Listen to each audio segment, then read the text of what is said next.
All right, Chris, so everything that has been going on with the efforts, I know Louisiana definitely had some of their plugins that they had beforehand. What are some things that helped you guys out that made the process a little bit more easier?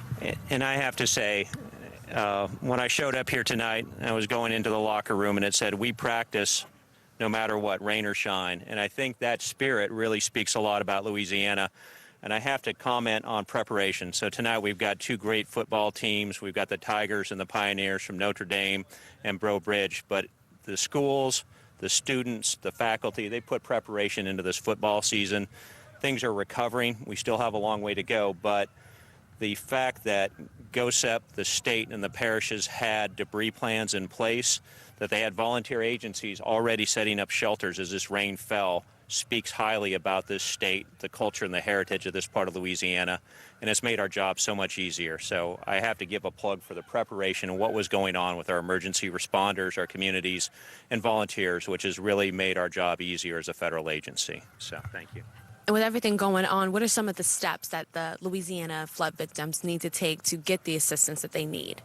And FEMA is a part of the team. We're not the whole team, but so far 140,000 people across Louisiana have registered with FEMA, and between the Small Business Administration, FEMA, U.S. Department of Agriculture, we've been able to put $1 billion back into this economy at a time when there's a lot of hardship, and that's going to households and businesses. But we need to make sure that people keep their address updated with FEMA, keep their phone numbers updated with FEMA, and stay in touch with us because they're staying with friends and family in this hard time. Course. And then when they do get that letter and it says they're ineligible for it, is that what process do they need to go to get eligible for it? And people will get some ineligibility letters from FEMA, but that's not the end of the story. It might not mean the assistance isn't there. It might be a Social Security number, name don't match up. But we want people to contact FEMA, call, or go to one of our disaster recovery centers around the state and get face-to-face with FEMA.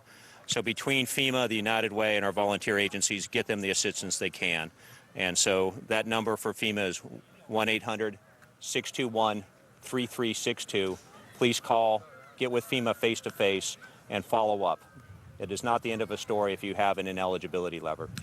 And is there any more information that the flood victims need to know that you want to share? I think all of the parishes have websites, Facebook pages, the United Way.